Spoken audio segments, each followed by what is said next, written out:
This message comes from Edward Jones, where they believe rich means opening yourself to new possibilities. That's why your dedicated financial advisor meets you where you are, helping you move forward with confidence. Let's find your rich. Edward Jones, member SIPC. NPR. It is tax week in America. And, a couple of months ago, there was this pretty eye-popping / troubling discovery in the world of taxes. And it came from a study by a bunch of university researchers and a couple of people from the U.S. Treasury Department. I'm Dan Ho. I'm a professor here at Stanford. Daniel Ho was part of this team, part of this study, which decided to take a look at IRS audits. Specifically, who the IRS audits. And the big thing that we found in the paper, it's a really disturbing finding, is that Black taxpayers are 3 to 5 times as likely to be audited as everyone else. 3 to 5 times more likely to be audited by the IRS if you are Black. This finding was a big deal, made headlines.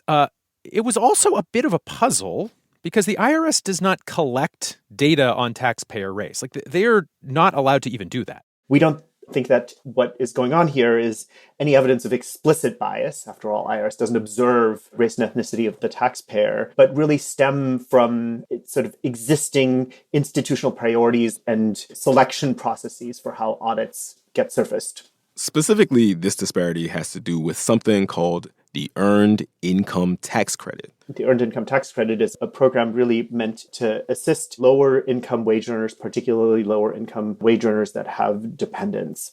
So if you don't earn a lot of money and you have a kid, you are very likely eligible for this break on your taxes. And the IRS does disproportionately audit this pool of taxpayers. And this pool of taxpayers, it is disproportionately Black. Yeah. However, we don't know specifically how they choose who to audit. They don't make that public, in part because that would help tax dodgers also dodge tax audits. But Daniel says it is easy to imagine some factors that may lead the IRS to do more audits of people who claim this earned income tax credit. Right. Like, for one, it's cheaper and easier to audit low-income people, like someone claiming the earned income tax credit. In those cases, all the IRS has to do is send a letter, like a piece of mail to you, that basically says, hey, are you sure you qualify for this tax credit? Can you send us a bunch of documentation? If a taxpayer does not respond, they're deemed ineligible for that credit. And that happens at fairly high rates, either because taxpayers are in fact ineligible or because it can be a significant burden on taxpayers to try to find that documentation to respond to the IRS and engage with that audit process. And also, I imagine if you're just a poor person, right, you get an envelope, maybe you are housing unstable, Exactly. Maybe you have it's just there's a million ways in which that mail might not ever cross your field of vision, even if it was sent to you. Exactly. There's this term that some researchers have used when talking about this audit by mail thing. The term is a doom loop. So you can imagine a situation where the IRS sends out mail audits. Some chunk of people who really do qualify for the earned income tax credit, they don't see that audit letter or they mess up their documentation or whatever. But to the IRS, this just looks like a successful audit catching a problematic taxpayer. So then the next year, the IRS might send even more mail audits and so on and so on. This is the doom loop. And, again, we do not know for sure how the IRS does its audits. But it is true that as the budget for the IRS has been cut, the agency has shifted towards these cheaper audits of lower income taxpayers. So much so that in the most recent years, nearly 50% of audits are of taxpayers who claim the earned income tax credit. Wow, 50%? Yeah, wow. It's a really jaw-dropping rate of audits. What's good, y'all? Welcome to Planet Money. I'm Gene Demby. And I am Kenny Malone. And Gene, to celebrate, mark, I don't know, what's the right word here? Something tax week. We are partnering up with you and the Code Switch podcast because you all recently did a whole episode about the history of race and of taxes. Yes, we did. And today on this show, we're going to talk to the lawyer who inspired Daniel Ho's research to look at the way taxes interact with with buying a house, with getting married, and going to college, and the way that race is braided into all of that. That conversation is after the break.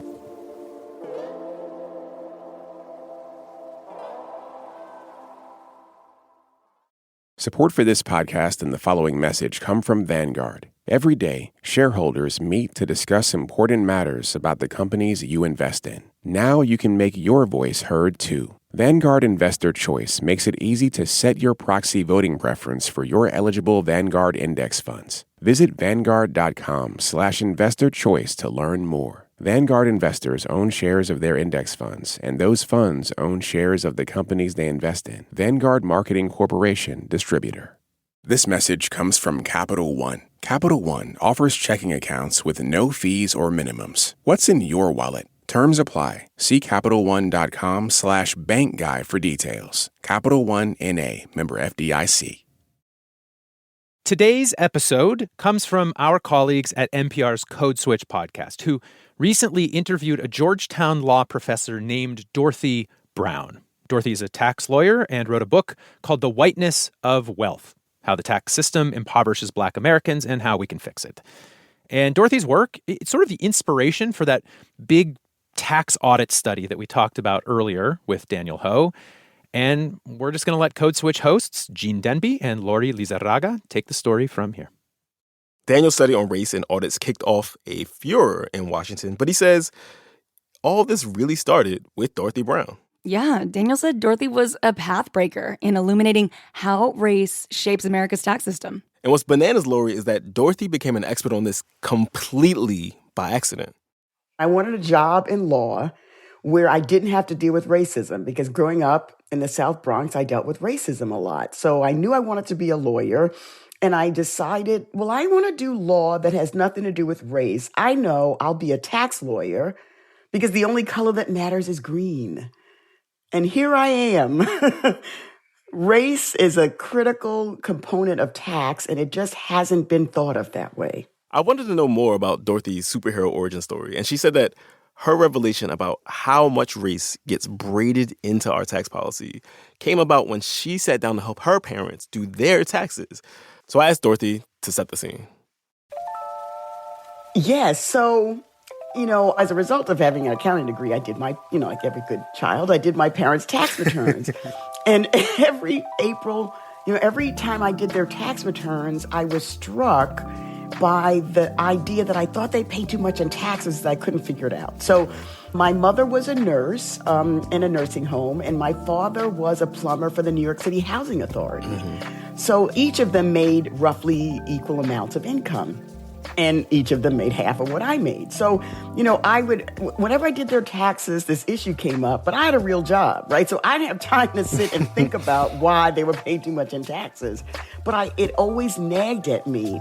And fast forward, when I was a law professor, I actually had time. So I decided to just start reading race publications, to start reading about race, and to put my tax lens on the race data to see if I could make the connection that way. Because there's lots of race data, but not viewed through a tax lens. And I came across a study put out by the Commission on Civil Rights on the economic status of Black women.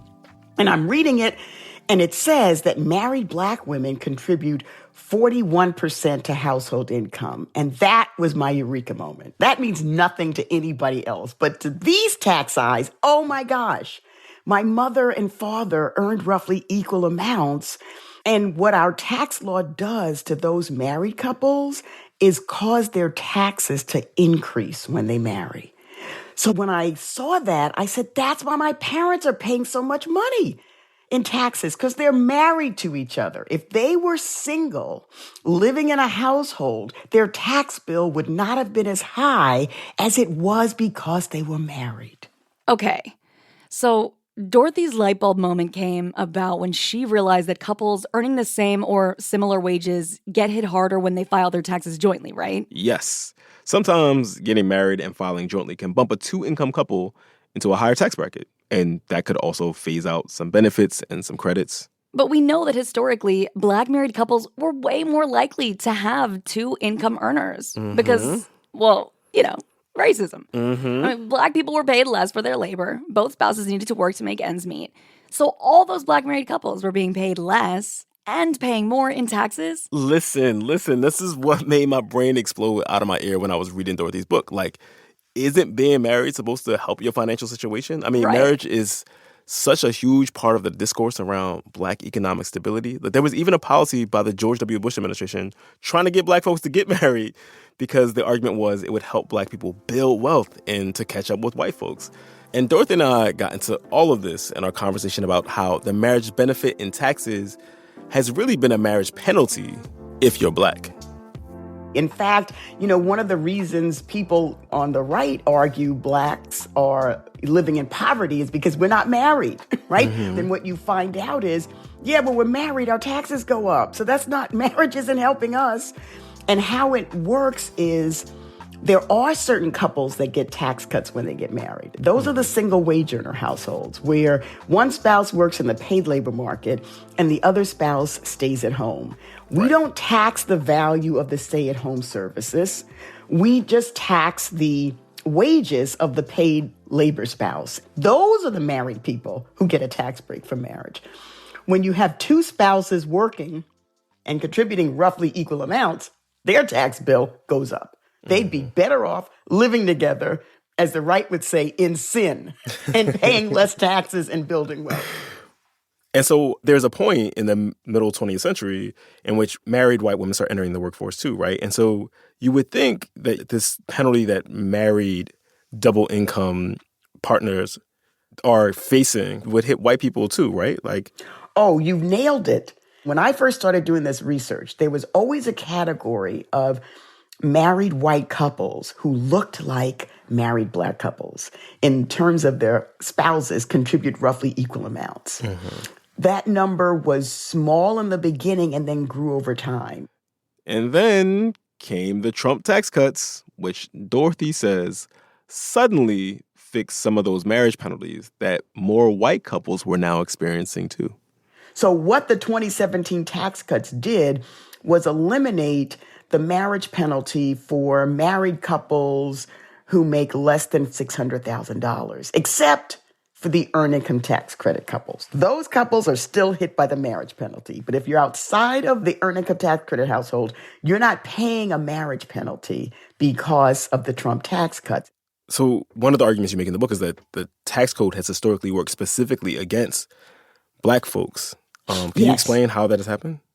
Yes. So in the beginning, only the rich people paid taxes. And then basically we had World War II.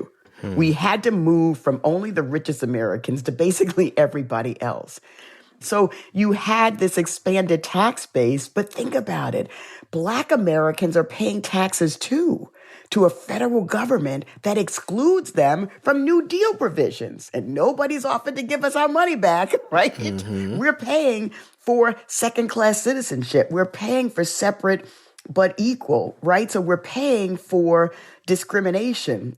During the New Deal, the FHA, the Federal Housing Administration, began insuring home mortgages, but it would only insure those mortgages in white neighborhoods, turning redlining into federal policy. And when the GI Bill came along with World War II, it was implemented in ways that kept Black veterans coming back from the war from receiving benefits. So we're paying taxes that's funding the government, that's making sure that, my parents weren't eligible for an FHA insured loan, or my grandparents, right? That were making sure that returning Black veterans didn't have access to home loans. But those Black veterans, when they were working, was paying taxes into a system that was disadvantaging them.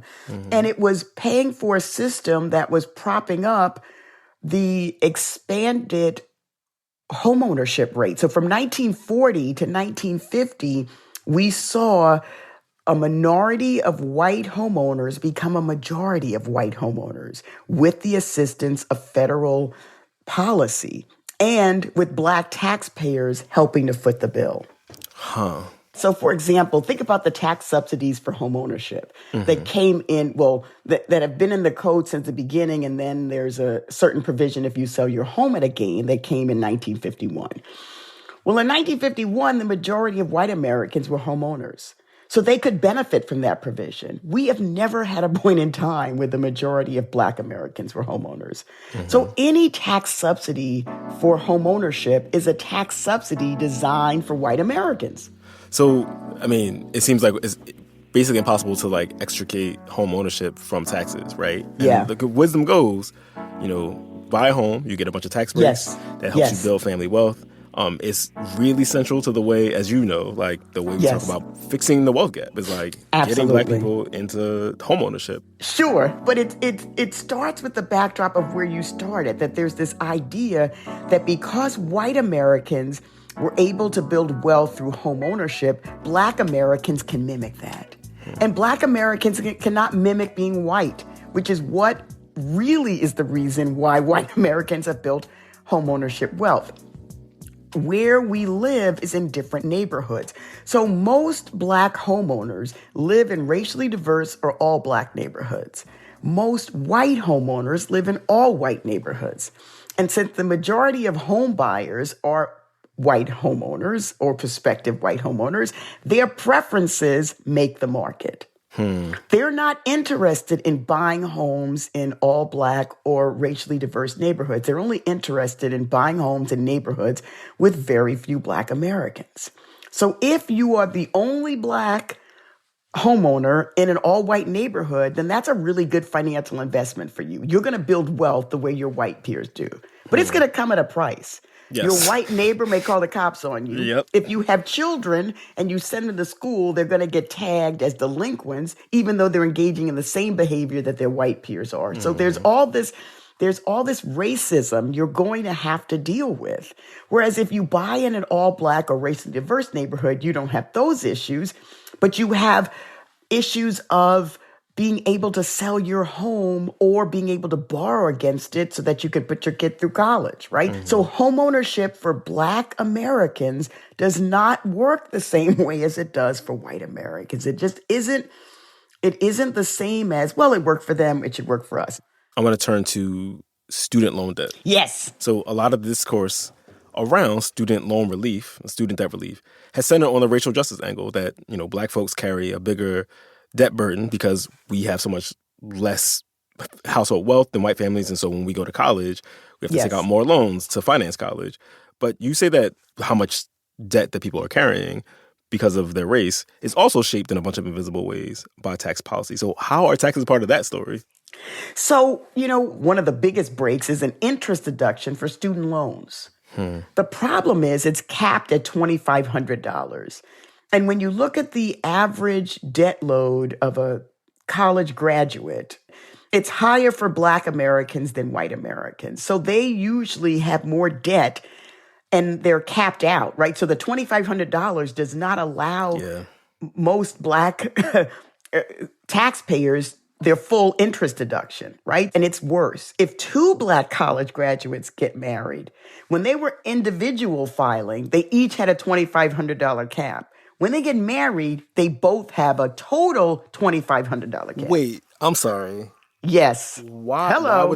Why would that go? Why wouldn't that just be? I mean, that. Hello. Well, I guess their credit becomes. But it's like the idea that you don't make an accountability for two people being married with student debt is ludicrous, right? That's a tax policy angle that could be fixed, right?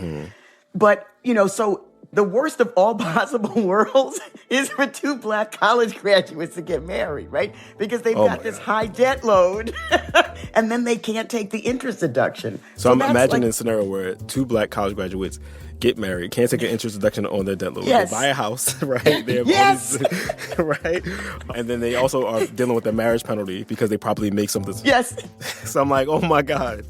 I once had a student say, so Professor Brown, are you saying that we shouldn't get married? I said, do not go home and tell your grandmother that. I did not say that. Like all these students come to a tax law class and they come out of class like, our professor told us not to get married, not to buy a house. And that college was going to might be a drag on our earnings down the line.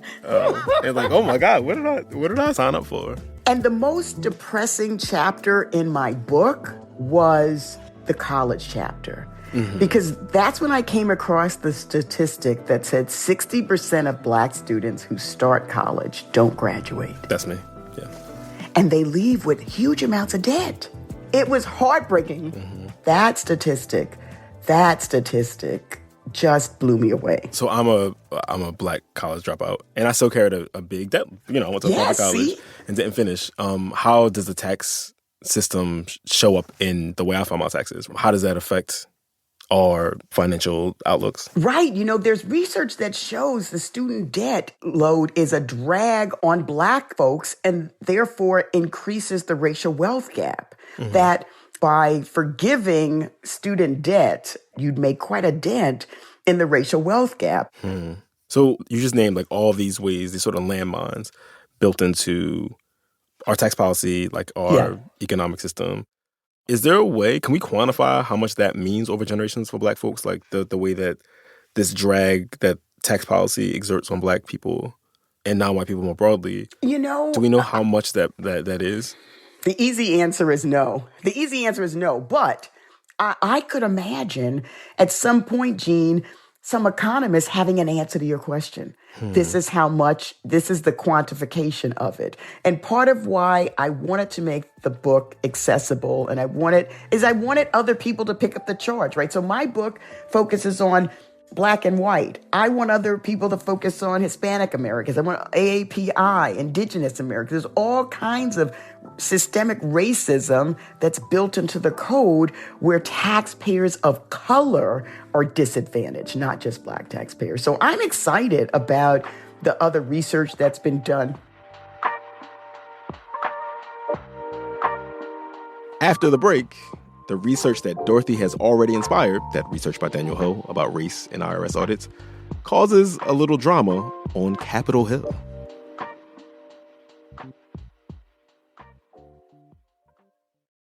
Support for this podcast and the following message come from Vanguard. Every day, shareholders meet to discuss important matters about the companies you invest in. Now you can make your voice heard too. Vanguard Investor Choice makes it easy to set your proxy voting preference for your eligible Vanguard index funds. Visit Vanguard.com/investor choice to learn more. Vanguard investors own shares of their index funds, and those funds own shares of the companies they invest in. Vanguard Marketing Corporation, Distributor. If you're a big bank, borrowing money from the Fed is kind of like borrowing money from your uncle. And your uncle might even be saying, look, it's fine. Seriously, it's no big deal. But you deep down, you don't believe him. Well, it's embarrassing. Thanksgiving, you know. Right. A closer look at how the Fed tries, but not too hard, to get banks to its discount window. There's sort of a kind of sort of lender of last resort. Lender of you're having kind of a hard time right now, buddy. Exactly. That's in our latest bonus episode available now. Be sure to check it out if you're a Planet Money Plus listener, and thank you for supporting NPR. All right, y'all, it's worth me and Lori jumping back in right quick to remind you that it was Dorothy's research that led to the study that Daniel Ho and a team of researchers released in January. So much so that Senator Ron Wyden, the head of the Senate Finance Committee, put Daniel Warfel, the new head of the IRS, on the clock to get to the bottom of these racial disparities. This is something the IRS has to address. If you're confirmed, what will you do to uncover the reasons for the racial disparity in audit selection, and what will you do to correct it?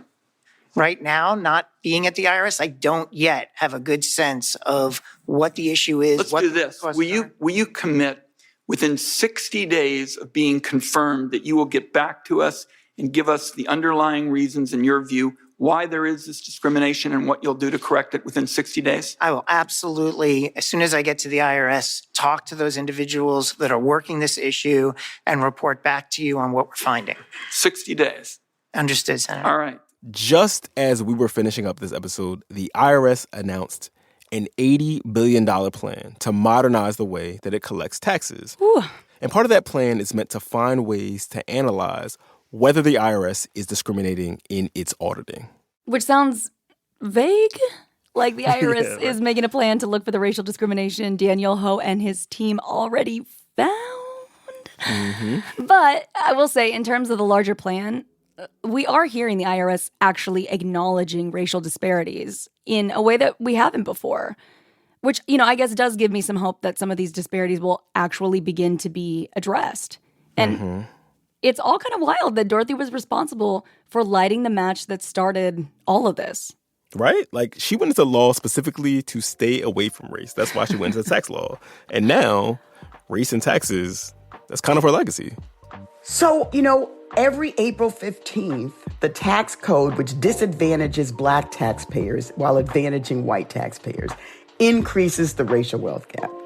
So we could solve the racial wealth gap tomorrow, but it would be started again next April 15th. So we cannot solve the racial wealth gap without making sure it's not perpetuated by our tax policies. And people tend not to draw the connection between those two.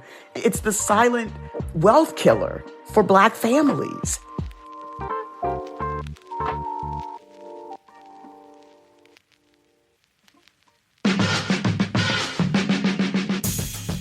This episode was produced by James Sneed with help from Olivia Chokoti.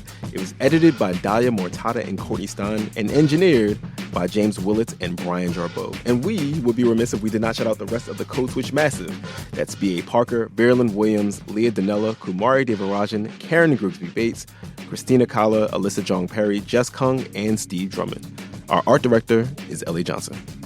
Thanks again to our colleagues at Code Switch for this episode. You can hear more, including a very fun Dungeons & Dragons episode, by subscribing to Code Switch wherever you get your podcasts. I'm Gene Demby. I'm Lori Lizarraga. Be easy, yo. Call your dad. This message comes from American Home Shield. An AHS home warranty helps protect your major home systems and appliances, whether they're brand new or part of your home's history. A home warranty is different than homeowner's insurance, which covers things that might happen, like fire, theft, or storm damage. A home warranty covers what will happen, like normal wear and tear on the items you use every day, like your oven, fridge, AC, and plumbing. American Home Shield will fix a covered item when it breaks down, and if they can't repair it, they'll replace it.